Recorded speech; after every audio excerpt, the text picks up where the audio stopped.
একটা গর্তের পিপিলিকা কান্না করে আল্লাহর কাছে, বলে আল্লাহ একটু আমাকে তোমার ঘর বাইতুল্লাহ দেখাইয়া দাও, তোমার নবী মদিনার রওজাটা দেখাইয়া দিও। আল্লাহ কয়, ও আরবের কবুতর জলদি করে যাও, অমুক এলাকার কবুতর আমার ঘর দেখবে, মদিনার রওজা দেখবে, পায়ের সাথে লাগাইয়া দেখাইয়া জায়গায় পৌঁছাইয়া দাও। আমার নবী কেমন দামি নবী, চিন্নিরারে যুবক, আমার নবীর আদর্শ ১৫০০ বছর পর আমরা লালন করার দ্বারা আমগো সম্মান কমলো না বাড়লো?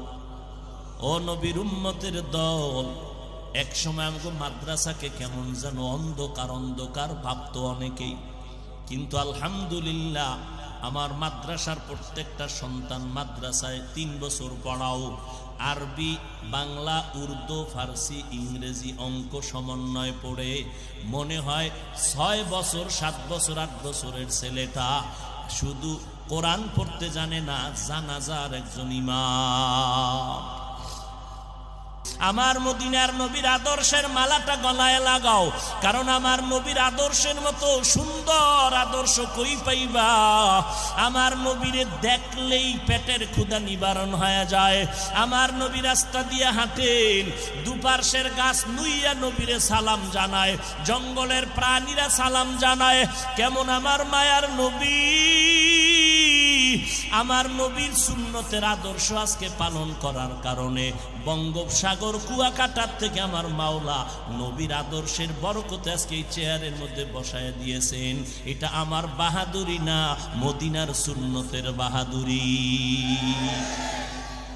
ও নবীর উম্মতের দল, ওই নবীকে আজও যদি চিনতে পারতি রে যুবক, নবীর তরিকা এত সুন্দর, কিয়ামত পর্যন্ত মানুষের সংবিধান তৈরি করার পরে আবার সংশোধনী আনতে হয়, কিন্তু আমার নবীর আদর্শ এত সুন্দর, কিয়ামত পর্যন্ত সচল থাকবে, কোনোদিন সংশোধনী আনতে হবে না।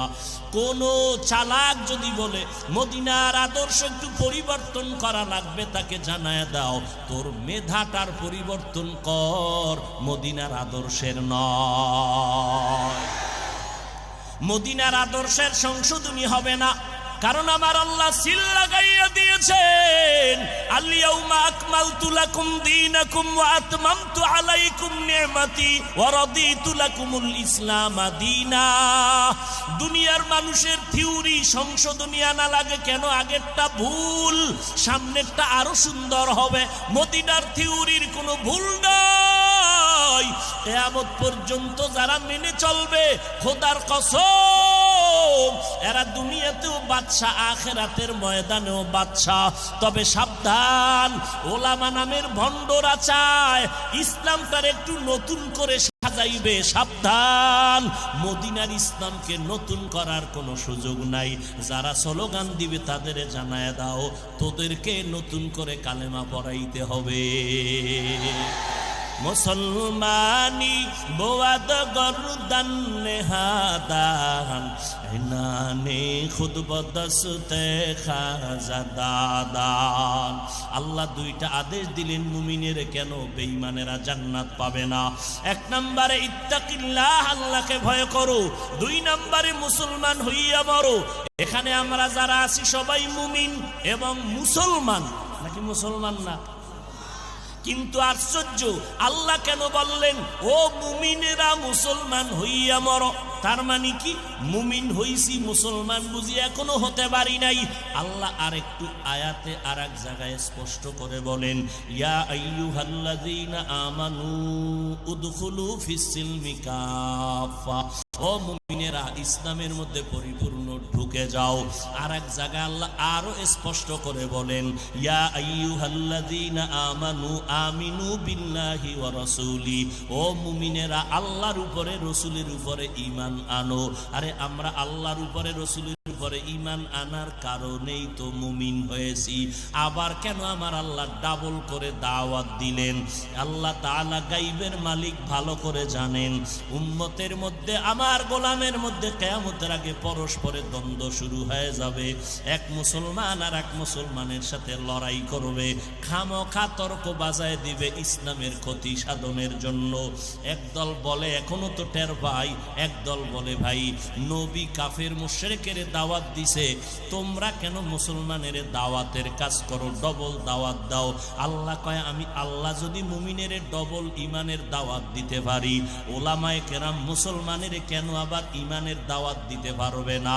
দ্বিতীয় জবাব হলো, আমরা মুমিন দাবি করলো আমার ইমান বড় দুর্বল, আমি টুপিওয়ালা দাড়িওয়ালা মজার বয়ান করি, মনে হয় যেন আমার মতো বড় বক্তা কেউ নাই। কিন্তু আমি নিজেরে যদি মনে করি আমার মতো বড় বক্তা কেউ নাই, আমার অন্তরে কবিরা গুনাহ ঢুকানো আছে, আমি যদি অন্যকে পছন্দ না করি, আমার ভেতরে হাসাদের কবিরা গুনাহ ঢুকানো, আমি যদি অন্যের গীবত শেখায়াত করি কবিরা গুনাহ ঢুকানো, তাহলে আমি হুজুর হইয়া বক্তা হইয়াও আল্লাহর আদালতের আসামি। এজন্য আল্লাহ কয় আমি বলি নাই মুফতি না হইয়া মরবানা, আমি আল্লাহ বলি নাই মাওলানা না হইয়া মরবানা, বক্তা না হইয়া মরবানা, ডাক্তার না হইয়া মরবানা, চেয়ারম্যান না হইয়া মরবানা, কোটিপতি না হইয়া মরবি না বলে নাই। আল্লাহ বলে মুসলমান না হইয়া মরবি না, কারণ তুমি মুফতিগিরির কোনো দাম নাই, বক্তাগিরির দাম নাই, আল্লাহর দরবারে মুসলমানিত্বর বড় দাম। মুসলমান হইয়া বড়। মুসলমান কেমনে হবারে বাবা? বলে অন্তরকে গুনাহ থেকে পবিত্র বানায়া দাও, তাহলে আমার আল্লাহ তোমাকে বিনা হিসাবে জান্নাত দিয়ে দিবেন। অন্তরকে গুনাহমুক্ত করার পদ্ধতি দুইটা দিক আছে। পেছনে জীবনে বহু অন্যায় করেছি, এখান থেকে আমার অন্যায় থেকে গুনাহমুক্ত করা লাগবে আমার অন্তর। সামনে যতদিন বেঁচে থাকবো, ওই বেঁচে থাকা জিন্দেগিতেও যেন গুনাহ না হয়, গুনাহ থেকে বাঁচাইয়া রাখতে হবে আমাকে। এই দুইটা দিকের জন্য দুইটা মেডিসিন লাগবে। পেছনের জীবনে যত গুনাহ করেছি, ওই গুনাহ থেকে পবিত্র হওয়ার মেডিসিনের নাম হলো কান্না ওয়ালা তওবা। আর সামনের জীবনে যতদিন বেঁচে থাকবো, গুনাহ থেকে যেন বেঁচে থাকতে পারি, সেই ক্ষেত্রে আর একটা মেডিসিন লাগবে। ওই মেডিসিনের নাম হলো তাকওয়া। আর এই দোনোটা মেডিসিন অন্তরে জমা করার জন্য একমাত্র মাধ্যম হলো আল্লাহ ওয়ালাদের সোহবত, মুরব্বীদের সোহবত। ও ছাত্র ভাই, যুবক ভাই, সাধারণ মুসলমান, আমার ছাত্র ভাইদেরকেও বলবো, আমি মাঝে মাঝে বলি মুরব্বীদেরকে মানতে গিয়াও ঠিক লাইনে টিকে থাকতে পারি না, মাঝে মাঝে পড়ে যাই।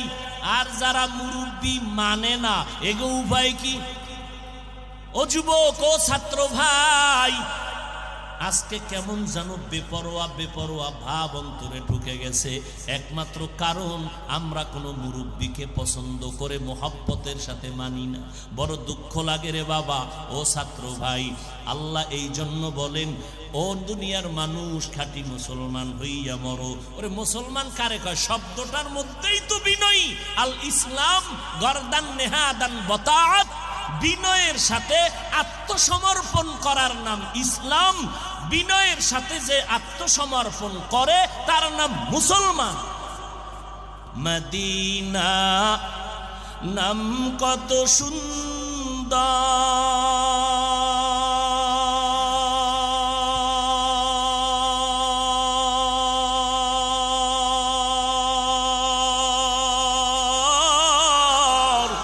মদিনা কেড়ে সেবন্ত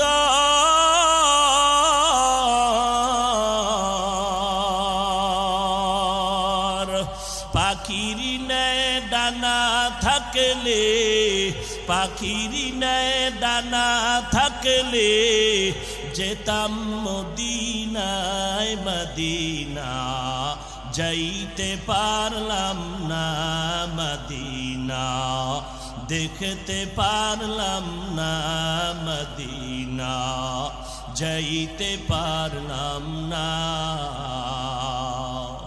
আমি অসহায় তাই এত দূরে রই, আমি অসহায় তাই এত দূরে রই, শুধু সালাম জানাই মদিনা, যাইতে পারলাম না মদিনা, দেখতে পারলাম না।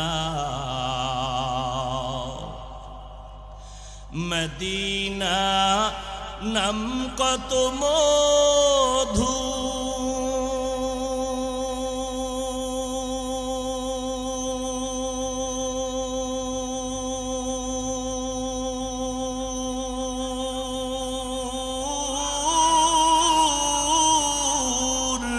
মদিনা আর যে কত দূর,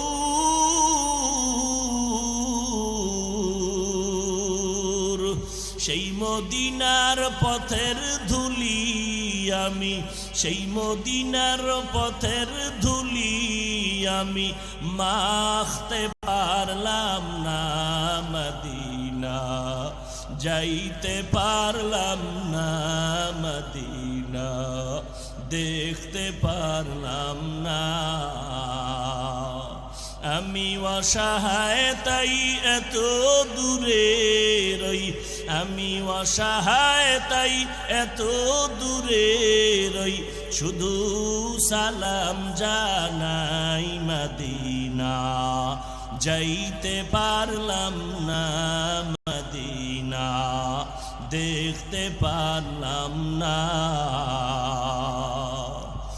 আরো বেড়ে পুবাল হাওয়া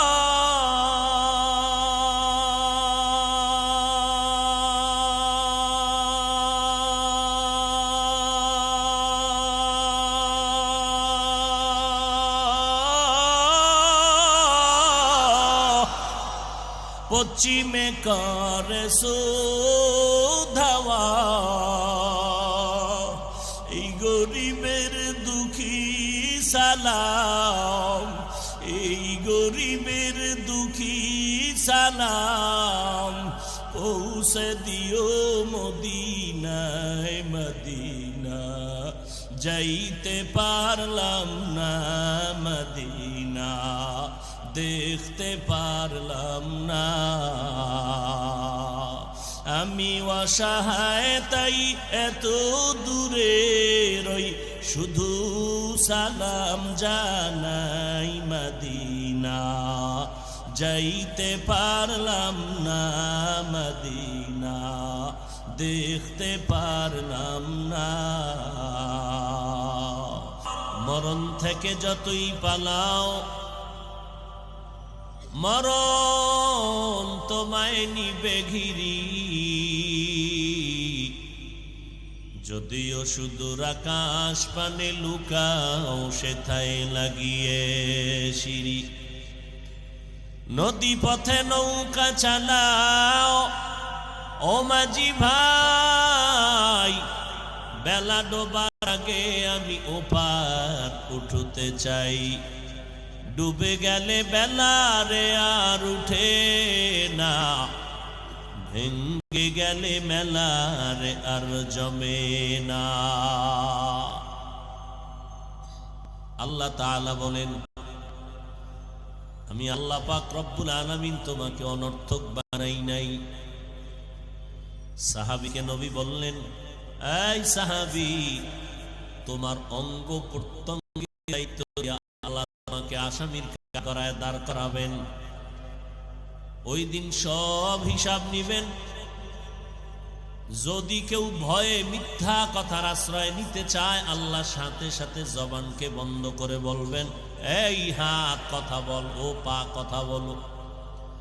اليوم نختم على أفواههم وتكلمنا أيديهم وتشهد أرجلهم بما كانوا يكسبون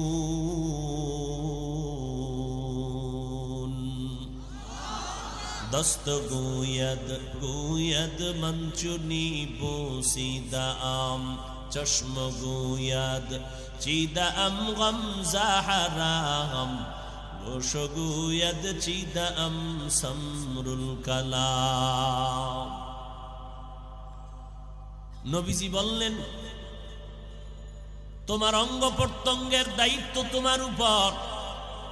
হাসরের ময়দানে জিহ্বা বন্ধ হয়ে যাবে, হাতকে বলবে আল্লাহ কথা বল।